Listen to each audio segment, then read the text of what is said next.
मैं हूं आपकी दोस्त वर्षा। आशा करती हूं आप सभी बहुत अच्छे से होंगे। एक बार आपका फिर से स्वागत करती हूं आपके और हमारे चैनल स्पिरिट ऑफ इम्बाइब पर। अगर आप इस चैनल पर नए हैं तो इस चैनल को सब्सक्राइब करना, हमारी वीडियोस को लाइक करना और शेयर करना बिल्कुल ना भूलें। हम पढ़ रहे हैं चित्रा बनर्जी दिवाकरुणी की लिखी पुस्तक सीतायन, सीता के परिप्रेक्ष्य से राम की कहानी। तो चलिए चलते हैं बिना किसी देरी के इस पुस्तक के अगले भाग की ओर। मेरे लिए कैद में रहते हुए रात और दिन में अंतर समाप्त हो गया था। ऐसा मेरे मानसिक तनाव और राक्षसी जादू के कारण था। मुझे कई सप्ताह से सूर्य के दर्शन नहीं हुए थे। रावण ने शायद सोचा होगा कि लगातार अंधकार में रहने से मेरी हिम्मत टूट जाएगी और वह मुझसे जल्दी हाँ करवा लेगा। मैंने भी पूरी शक्ति से उसके विरुद्ध लड़ने का निश्चय कर लिया। मुझे वाटिका से बाहर जाने की अनुमति नहीं थी, परंतु मैंने त्रिजटा के दांत का दर्द मुलेठी के लेप से ठीक किया था, इसलिए वह मुझे कुछ देर आसपास घूमने देती थी। घूमने से मुझे आराम मिलता था। वाटिका के पौधे और वृक्ष बहुत भोले और सुंदर थे। मैं उन्हें स्पर्श करती तो मुझे उनकी सहानुभूति का आभास होता था। मेरे स्पर्श करने से उनका रोग भी दूर हो जाता था, इसलिए हम एक दूसरे को प्रेम करने लगे थे। मैं जिस अशोक के वृक्ष के नीचे सोती थी वह मुझे बहुत पसंद करता था। मैं सबकी नजर बचाकर उसके आसपास गिरे सूखे पत्ते साफ करती और मुझे सोते समय उसके तने पर हथेलियां रखकर आराम महसूस करती थी। परंतु मुझे यह सब गुप्त ढंग से करना पड़ता था। मुझे डर था कि यदि उनको पता लग गया कि मैं उस वृक्ष की देखभाल कर रही हूं तो वह मुझे पीड़ा पहुंचाने के लिए वृक्ष को कष्ट देंगे। राक्षसियों के पास मुझे परेशान करने के बहुत से तरीके थे। वह मेरे सो जाने पर मुझे नाखूनों से घायल कर देती या अचानक भयानक आकृति में परिवर्तित होकर मुझे डरा देती थी। कभी अपने दांत दिखाकर मुझे खाने दौड़ती थी। हालांकि वह मुझे चोट नहीं पहुंचाती थी क्योंकि रावण ने उन्हें ऐसा आदेश दिया था, परंतु उन्होंने मेरा साहस तोड़ने का भरपूर प्रयास किया। ऐसे सतत आक्रमण मुझे हतोत्साहित करते रहे। मेरे भीतर तनाव और थकान बढ़ रहे थे। इन प्रतिकूल परिस्थितियों में आशा कायम रखना मुश्किल हो रहा था। मेरे लिए सबसे कठिन यह सुनना होता था कि जब मुझे राक्षसियां विस्तार से बताती कि यदि राम किसी तरह लंका पहुंच भी गए तो ये लोग उन्हें कैसे तड़पाकर मारेंगे। वे अपने जादू से कभी रक्त रंजित राम की छवि बनाते तो कभी मुझे लगता राम जमीन पर नीचे पड़े हैं। शूर्पणखा ने इन लोगों को राम के विषय में विस्तार से बताया होगा, तभी मुझे राम की छवि नजर आती थी। मैं पीड़ादायक क्षणों में अपना ध्यान हृदय चक्र पर केंद्रित कर लेती। मुझे यही सिखाया गया था। आत्मरक्षा के साथ मानसिक अभ्यास भी जरूरी था। रावण मुख्य रूप से मेरा प्रतिद्वंदी था। उसे पीछा करने दो और अंतिम क्षण पर एक और हटकर घुटनों को विरोधी की जांघों के बीच जोर से मारो। वह दर्द से झुकेगा तो फिर अंगूठे को उसकी आंखों में घुसाकर उसे अंधा कर दो अथवा पीछे हटने का दिखावा करो, और जब विरोधी तुम पर लपके तो उसकी श्वास नली पर पूरी शक्ति से प्रहार करो। यदि प्रहार सटीक हुआ तो उसकी गर्दन टूट जाएगी। मुझे नहीं पता था कि मुझे यह अवसर मिलेगा या नहीं, परंतु यदि ऐसा हुआ तो मैं तैयार रहना चाहती थी। अभ्यास पर ध्यान केंद्रित करने से मुझे शांति भी मिलती थी। राक्षसियों के सो जाने के बाद मैं स्वप्न में इंद्र को याद करती और उनसे राम के विषय में पूछती, परंतु मुझे नींद मुश्किल से आती थी अथवा बुरे सपने अधिक आते थे। प्रत्येक सुबह मैं अपनी ही हिम्मत बांधती थी। मेरे लिए कृत संकल्प रहना कब तक संभव था मुझे यह नहीं पता था। रावण ने अपने माया जाल से रात और दिन, सप्ताह और महीनों को भी मानो अपने नियंत्रण में कर रखा था। कई बार मैंने सुबह शूर्पणखा को सामने खड़ा पाया। मुझे उसके भीतर प्रवाहित होती घृणा स्पष्ट महसूस होती थी। त्रिजटा ऐसे अवसर पर सदा मेरे साथ रहती ताकि शूर्पणखा मुझे चोट न पहुंचाए। मैं उठकर बैठ जाती और मौखिक या शारीरिक हमले के लिए तैयार हो जाती थी। मुझ पर थप्पड़, लात या धक्का किसी भी रूप में हमला हो सकता था। वह कभी कभी मेरे चेहरे को पकड़कर जबरदस्ती मेरी आंखों में झांकती थी। मेरे लिए उसे देखना भी कठिन हो जाता था क्योंकि उसकी नाक और कानों की जगह खाली हो चुकी थी। उसकी आंखों में वह भरोसा ओझल हो गया था जो मैंने पंचवटी में देखा था। उसकी आंखें पूरी तरह निर्जीव दिखाई पड़ती थीं। उसे लेकर मेरे मन में ग्लानि पैदा हो जाती थी। मैं कुरूप हूं ना? उसने मुझसे कहा। उसकी आवाज जो पहले मधुर थी अब फटी सी सुनाई पड़ रही थी। राज दरबार के चिकित्सक मेरे चेहरे के इन छिद्रों को भरना चाहते थे, परंतु मैंने मना कर दिया। मेरा भाई जब भी इन्हें देखता है तो उसे मेरे साथ हुआ अन्याय याद आ जाता है और फिर उसके मन में राम के लिए घृणा और ताजा और सुदृढ़ हो जाती है। यह कहकर शूर्पणखा ने मुझे ऊपर से लेकर नीचे तक देखा। तुम बहुत सुंदर तो नहीं हो, बल्कि तुम दुबले पतले कव्वे जैसी लगती हो। मुझे नहीं पता मेरे भाई तुमसे इतना आकर्षित कैसे हो गए। यह कहकर उसने थूक दिया। उसके मुंह से हरे रंग का थक्का मेरे पैरों पर गिरा। तुम्हारा समय समाप्त हो गया है। रावण ने तुम्हें 1 वर्ष का समय दिया था, उनमें से 10 महीने बीत चुके हैं। क्या सचमुच इतना समय बीत गया है? अब तक राम का कोई संकेत नहीं आया था, उनका संदेश भी मुझे नहीं मिला। राक्षसियों ने भी राम के विषय में बात करना बंद कर दिया था, अथवा उन्हें राम से अब कोई खतरा ही नहीं था। अचानक एक डरावना विचार मेरे मन में पैदा हुआ। क्या मेरे पति ने हिम्मत छोड़ दी थी? शूर्पणखा ने मुझे देखा तो उसकी आंखें चमक उठी। वह मेरा मस्तिष्क पढ़ सकती थी। राम किसी तरह तुम्हें यहां से मुक्त नहीं करवा सकता। सच कहूं तो मुझे नहीं लगता कि वह तुम्हें छुड़ाने का प्रयास कर रहा है। वह शायद अयोध्या लौट गया होगा और उसने दूसरा विवाह भी कर लिया होगा। वह ऐसी स्त्री से संबंध क्यों रखेगा जिसे किसी दूसरे पुरुष ने स्पर्श किया हो? तुम्हारे लिए यही अच्छा होगा कि तुम निर्णय जल्दी ले लो और रावण की पत्नी अथवा मेरी दासी बनना स्वीकार कर लो। यह कहकर वह मुझे देखकर कुटिल ढंग से मुस्कुराने लगी। मैं चाहती हूं तुम मुझे चुन लो।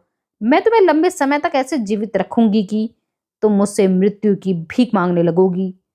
मुझसे मिलने कभी कभी शर्मा भी आ जाती थी और हम उद्यान में एक साथ घूमते थे। वह मेरा ध्यान हटाने के लिए मुझे लंका की कहानियां सुनाती कि वह जादुई नगरी किस तरह बनाई गई थी, कैसे रावण ने कुबेर से सब कुछ छीन लिया था। राक्षसियां शर्मा को संदेह से देखती और हमारी बातचीत सुनने का प्रयास करती थीं, परंतु शर्मा का माया जाल राक्षसियों के जादू से अधिक बलशाली था। वह उससे हम दोनों के चारों ओर एक आवरण निर्मित कर लेती जिसे राक्षसियां भेद नहीं पाती थीं। वे शर्मा को मुझसे मिलने आने से रोकने का प्रयास करती, परंतु उन्हें सफलता नहीं मिलती थी। शर्मा भी राज परिवार से थी, परंतु राक्षसियों को पता था कि शर्मा की शक्तियां क्षीण हो रही हैं। शर्मा के पास मुझसे घृणा करने के अनेक कारण थे। मैं उसकी मुख्य समस्या थी, परंतु फिर भी वह मुझसे घृणा नहीं करती थी। ऐसा शायद इसलिए कि उसके पास बात करने वाला और कोई नहीं था। उसने मुझे बताया कि विभीषण ने मुझे वापस भेजने के लिए रावण पर जोर डाला तो रावण ने विभीषण को अपमानित किया और कहा कि उसके मन में मनुष्य के प्रति अधिक सहानुभूति है। रावण ने उसे गुप्त रूप से शत्रु की प्रशंसा करने का दोषी माना और यहाँ तक कह दिया है कि वह शत्रुओं की सहायता करके लंका का राज्य हड़पना चाहता है। यह कितनी अनुचित बात है, शर्मा ने कहा। विभीषण तो लंका का हितैषी है। मुझे डर है कि रावण किसी दिन उसे यहाँ से निकाल देगा। विभीषण को पूरा भरोसा है कि लंका में जल्द ही युद्ध होगा। यह सुनकर मेरे हृदय में आशा जाग उठी, परंतु मैं चुप रही क्योंकि शर्मा बहुत परेशान थी। मुझे नहीं पता कि युद्ध हुआ तो क्या होगा। मुझे अपने पुत्र तरणीसेन की चिंता है। वह बहुत छोटा है, यद्यपि वह कुशल योद्धा बन सकता है। उसे रावण से बहुत प्रेम है और वह उसके प्रति बहुत निष्ठावान है।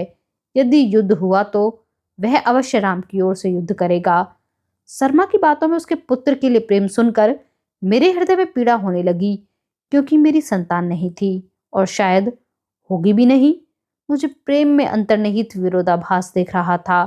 प्रेम किस तरह हमारे मन को खुशी से भर देता है, किंतु प्रियजनों के कल्याण की चिंता और कष्ट होने पर दुख से उतना ही व्याकुल भी हो जाता है। मुझे अच्छा लगा जब शर्मा ने मुझसे राम के बारे में पूछा। मैंने उसे बताया कि राम एक कुशल योद्धा हैं और साथ ही बहुत उदार, करुण और मुझे अत्यंत प्रिय हैं। मैंने उसे राम के रोमांचक अनुभव बताए और कहा कि मुझे राम की बहुत याद आती है। मुझे केवल राम का नाम लेने से ही संतोष मिलता है। शायद शर्मा यह बात जानती थी। रानी मंदोदरी के आने की मुझे उम्मीद नहीं थी। वह हमेशा के लिए आती, किंतु मुझसे बात नहीं करती थी। वह बस मुझे दूर से देखा करती थी। राक्षसियां सिर झुकाकर उसे प्रणाम करती थीं। मैंने उसके उपहार स्वीकार करने से मना कर दिया था। उसके बाद मंदोदरी ने मुझे कोई उपहार नहीं भेजा, परंतु उसे धरती पर बिछे मेरे बिस्तर और मेरे फटे पुराने वलकल वस्त्र देखकर बहुत दुख होता था। वह कई बार मुझे ध्यान से देखती परंतु मुझे समझ में नहीं आया कि वह क्या देखती रहती थी। एक रात को वह मुझे बहुत देर तक देखती रही, तो मैंने उससे बात करने का निश्चय किया। मुझे नहीं पता था कि ऐसी स्त्री से क्या कहना चाहिए जिसे मेरे भीतर अपना विनाश दिखता था। माता मंदोदरी, मैंने उसे संबोधित किया। वह चकित रह गई। उसने मुझसे पूछा, तुमने मुझे क्या कहा? मुझे भी उसका आश्चर्य अजीब लगा। बड़ी आयु की स्त्रियों को माता कहना सामान्य बात थी। मुझे लगा कि उसे मेरी मंशा पर संदेह नहीं होगा। मेरा उसे माता कहना उसकी आयु या व्यक्तित्व पर कटाक्ष नहीं था। क्या वह ऐसा सोच रही थी कि मनुष्य द्वारा उसे माता कहना कितना उचित था? मंदोदरी ने ताली बजाई तो त्रिजटा दौड़कर पास आ गई। उसने त्रिजटा से कुछ कहा। उसके बाद सभी राक्षसियां वहां से गायब हो गईं। मंदोदरी मेरे निकट आई और उसने मेरे कान में धीरे से कहा, क्या यह सत्य है कि मिथिला के राजा और रानी तुम्हारे असली माता पिता नहीं हैं? क्या यह सच है कि तुम उन्हें धरती पर पड़ी मिली थी? हाँ, यह सत्य है, मैंने दुविधा भरे स्वर में कहा। मेरे जन्म की परिस्थितियों में रावण की पत्नी को इतनी रुचि क्यों थी? क्या वह मेरे वंश का उपयोग करके रावण को मुझसे विवाह करने से रोकना चाहती थी? मैंने सोचा, यदि ऐसा हुआ तो मैं निश्चित तौर पर उसका साथ दूंगी। वहां जल रही एक मशाल की मंद रोशनी में मंदोदरी की आंखें चमक रही थी। मुझे क्षण के बाद यह आभास हुआ कि उसकी आंखों में आंसू थे। क्या तुम्हें किसी ने बताया था कि जब तुम्हारे पिता ने तुम्हें देखा तो तुम्हारे शरीर पर कौन सा वस्त्र लिपटा था? वह किस रंग का था और किस चीज का बना था? वे विचित्र प्रश्न थे। मैंने तत्काल उत्तर दे दिया, मुझे रंग का ध्यान नहीं है, परंतु वह बहुत अच्छा रेशमी वस्त्र था। मिथिला के लोग वैसा वस्त्र प्रयोग नहीं करते। मुझे याद है मेरी माँ ने मुझे बताया था कि उन्होंने स्वयं भी ऐसा वस्त्र कभी नहीं देखा था। मंदोदरी मेरी बात सुनकर सोच में पड़ गई। फिर वह मेरे सामने नीचे बैठ गई और बोली, मैं तुम्हें एक कथा सुनाना चाहती हूँ। यह खतरनाक कहानी है। यदि किसी को यह पता लगी तो मेरा विनाश निश्चित है, परंतु फिर भी मेरा मन कहता है कि मुझे तुम्हें यह कथा सुना देनी चाहिए। क्या मैं तुम पर भरोसा कर सकती हूँ? क्या तुम मुझे इस कथा को अपने तक सीमित रखने का वचन दे सकती हो? मैं यह सुनकर व्याकुल हो गई, परंतु मैंने सिर हिलाकर हामी भर दी और मंदोदरी ने कहना शुरू किया। मंदोदरी ने कहा, अनेक वर्ष पूर्व पहले मैंने कन्या को जन्म दिया था। उस बच्ची का जन्म सामान्य ढंग से नहीं हुआ था। मैं उस बारे में अधिक नहीं बोलूंगी, परंतु तुम्हें इतना अवश्य बताती हूँ कि मेरे पति मुझसे बहुत नाराज थे। असुरों के पुरोहित ने उस कन्या के ग्रह नक्षत्र देखकर यह भविष्यवाणी की थी कि वह अपने पिता की मृत्यु और राज्य के विनाश का कारण बनेगी। यह सुनकर रावण को बहुत क्रोध आया और उसने उस बच्ची की हत्या का आदेश दे दिया। मैंने रावण से बहुत आग्रह किया, परंतु रावण ने मेरी बात नहीं मानी। उस कन्या को जब मृत्यु देना तय हो गया तो मैंने एक रात पहले उस राक्षस को बुलाया जिसे उस कन्या को मारने का कार्य सौंपा गया था। मैंने उसे इतना धन दिया कि मेरा कोष रिक्त हो गया, परंतु मुझे उसकी परवाह नहीं थी। उस राक्षस ने मुझे वचन दिया कि वह कन्या को किसी दूर और सुरक्षित स्थान पर छोड़ देगा। मैंने उस बच्ची को एक सुंदर पीले रेशमी वस्त्र में लपेटा जो मैंने उसके सौभाग्य के प्रतीक स्वरूप बनवाया था और उसे राक्षस के हाथ में सौंप दिया। मुझे इतने वर्ष बाद भी उस घटना का दुख है। मुझे लगता है कि कोई मुझे अंदर से छल रहा है। वह राक्षस उस कन्या को किसी दूर स्थान पर छोड़ आया। उसने मेरी और अपनी सुरक्षा के चलते उस स्थान के विषय में मुझे नहीं बताया, परंतु उसने मुझे यह अवश्य कहा कि वह बच्ची को अच्छी जगह छोड़कर आया था, जहां उसे पूरी आशा थी कि कोई उसे भला व्यक्ति अपने साथ ले जाएगा और अच्छी तरह उसका पालन पोषण करेगा। मैंने यह बात किसी को नहीं बताई। मैंने इसे अपने दिल में ठंडे खतरनाक रहस्य की तरह छिपा कर रखा। रावण ने यह मान लिया था कि वह कन्या मर चुकी थी। कुछ समय बाद वह राक्षस भी मर गया जो उस कन्या को ले गया था। इससे मुझे राहत मिली, क्योंकि फिर मुझे यह विश्वास हो गया कि किसी को उस घटना के विषय में पता नहीं लगेगा। मैंने भी मान लिया कि मैं अपनी पुत्री को फिर कभी नहीं देख पाऊंगी। मैं सदा उसके बारे में सोचती थी। मुझे नहीं पता वह कैसी दिखती होगी, क्या कर रही होगी, उसका विवाह हुआ होगा या नहीं, उसके बच्चे थे या नहीं। मैं केवल उसकी सुरक्षा के लिए प्रार्थना करती थी। मैं उसे खुश देखना चाहती थी। मुझे पता था कि मुझे इतना नहीं सोचना चाहिए। मुझे यह पता था कि उसे किसी वन या किसी नदी के किनारे छोड़ दिया गया होगा। वह नवजात थी और हो सकता है कि वह मर गई हो। परंतु मैंने तुम्हें देखा तो मैं सोच में पड़ गई। मैंने देखा कि तुमने कैसे साहसपूर्वक रावण का आदेश मानने से मना कर दिया। हालांकि वह चाहता तो तुम्हें मार सकता था। रावण ने इतने वर्षों में मेरी हिम्मत तोड़ दी है, अन्यथा मैं भी बिल्कुल तुम्हारे जैसी थी। मैं हर रात तुम्हें यहाँ आकर सोते हुए देखती हूँ और जितना अधिक तुम्हें देखती हूँ उतना ही अधिक मुझे विश्वास होता जाता है कि तुम ही मेरी पुत्री हो। तुम जिस तरह बाईं ओर करवट लेकर पैरों को छाती से लगाकर सोती हो, मैं भी उसी तरह सोती हूँ। यह मेरी पुरानी आदत है जिसे मैं छोड़ नहीं पाई। हालांकि रावण को मेरे यह सोने का तरीका पसंद नहीं है। मुझे मंदोदरी की काल्पनिक कहानी पर जरा भी विश्वास नहीं हुआ। हालांकि वह चाहती थी कि मैं उसे सत्य मान लूं। शायद इससे उसके मन की ग्लानि कुछ कम हो जाती। मेरा मन आज भी दो हिस्सों में बटा हुआ है, मंदोदरी ने कहा। मुझे प्रसन्नता है और साथ ही भय भी लगता है। मैं यह निर्णय नहीं कर सकी कि मुझे रावण को यह बात कहनी चाहिए अथवा नहीं। आप रावण को यह बात क्यों नहीं बता देती? मैंने कहा। हो सकता है ऐसा करने से मेरे प्रति रावण का दृष्टिकोण बदल जाए। इसमें थोड़ा खतरा अवश्य है, क्योंकि यदि उसे ऐसा विश्वास हो गया कि मैं ही उसकी शापित कन्या हूं, तो वह निश्चित तौर पर मुझे मार डालेगा। परंतु यह इस अनंत कष्ट से फिर भी बेहतर होगा। इसमें यह आशा भी थी कि वह मंदोदरी की बात मानकर मुझे राम के पास वापस भेज सकता था। हालांकि इसकी संभावना बहुत कम थी, परंतु यह प्रयास करने में कोई बाधा नहीं थी। मंदोदरी नीचे देखने लगी। मुझे यह सोचकर भय लगता है कि इतने बड़े अपराध के बदले पता नहीं रावण क्या करेगा, क्योंकि मैंने न केवल उसका विरोध किया बल्कि पूरे राज्य को संकट में डाल दिया था। तुमने रावण का क्रोध अभी देखा नहीं है। वह क्रोधित होता है तो पूरी पृथ्वी कांपती है और देवता भी मुंह छिपाकर गायब हो जाते हैं। उसने मुझे मृत्यु दंड दिया तो मैं उसे सहन कर लूंगी। हालांकि यह उसके लिए बहुत सरल दंड है। वह इस बात की परवाह नहीं करेगा कि मैं उसकी पत्नी हूं। वह मुझे बंदी गृह में डाल सकता है। तुमने यहाँ के बंदी गृह और उनकी देखभाल करने वाले लोग नहीं देखे, मैंने उनको देखा है। वे अत्यंत भयानक शारीरिक और मानसिक कष्ट देते हैं। लोग कहते हैं रावण के बंदी गृह नरक के समान है और मुझे इस पर पूरा विश्वास है। मैं क्षमा चाहती हूँ कि मुझ में इतना साहस नहीं है और मैं इतना कष्ट नहीं सह सकती। मुझे क्षमा कर दो। मैं तुम्हारे लिए जीवन आसान करना चाहती हूँ। मैं यहाँ की सुरक्षा करने वाली राक्षसों को कह सकती हूँ कि तुम्हारे साथ दयालुता का व्यवहार करें। मैं तुम्हारे साथ बलपूर्वक व्यवहार कर सकती हूँ, क्योंकि इतनी शक्ति अभी मेरे पास है। यह कहकर मंदोदरी ने मुझे गले लगाने के लिए बाहें आगे फैला दी। उसके चेहरे पर प्रेम की भूख थी। मैं घृणा से पीछे हट गई। तुम्हारी इस कल्पना से मेरा कुछ संबंध नहीं है। तुमने जिस बच्ची को मरने के लिए छोड़ा था, मैं वह कन्या नहीं हूं। तुम अपनी ग्लानि को कम करने के लिए मेरा उपयोग नहीं कर सकती। मेरा तुम्हारे पति से भी कोई संबंध नहीं है। मैं सिर्फ इतना ही जानती हूं कि उसने छल पूर्वक मेरा अपहरण करके मेरा जीवन नष्ट कर दिया। मेरी नसों में राक्षसों का खून है। यह सोचने से पहले मैं मर जाना पसंद करूंगी।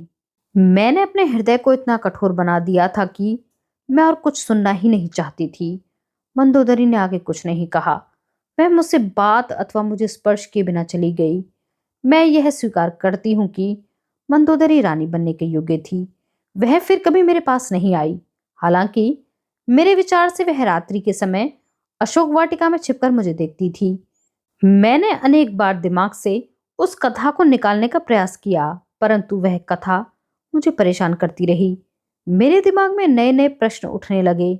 क्या यह सचमुच विचित्र था कि राजा जनक ने मुझे एक ऐसे अनमोल वस्त्र में लिपटा पाया था जो मिथिलावासियों ने कभी नहीं देखा था। लोग कहते हैं कि मुझे देवता खेत में छोड़ गए थे, परंतु क्या यह संभव है कि मुझे कोई और प्राणी वहां छोड़ गया हो? मैंने उस वस्त्र का रंग याद करने का बहुत प्रयास किया, लेकिन वह मुझे याद नहीं आया। शायद यही ठीक था। हालांकि मंदोदरी के बारे में सोचने से मुझे चिढ़ महसूस हो रही थी, परंतु मैं उसके बारे में सोचने से स्वयं को रोक नहीं पाई। जैसे जैसे दिन बीते, मेरे मन में मंदोदरी के लिए सहानुभूति पैदा होने लगी। मुझे इस बात से भी चिढ़ होने लगी यदि मेरे मन में उसके प्रति घृणा उत्पन्न हो जाती तो बेहतर होता। मुझे रात्रि के अंधकार में भी मंदोदरी का विचार आने लगा।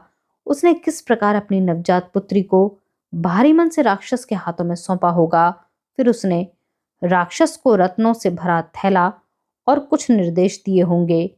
मेरे इच्छा के विरुद्ध मुझे दुख हो रहा था। मुझे मंदोदरी का दुख भी महसूस होने लगा। वह वर्षों उस खतरनाक और ग्लानि भरे क्षण को याद करती रही थी और अब उसका सबसे बड़ा दुख यही था कि वह मुझे देखकर वही बात सोचती रहती थी। वह रावण को यह बात नहीं बता सकती थी क्योंकि रावण एक ऐसी स्त्री के प्रेम में पड़ गया था जो उसकी पुत्री हो सकती थी। आज का अंक यहीं पर समाप्त होता है। हमें सुनते रहने के लिए आप सभी का बहुत धन्यवाद।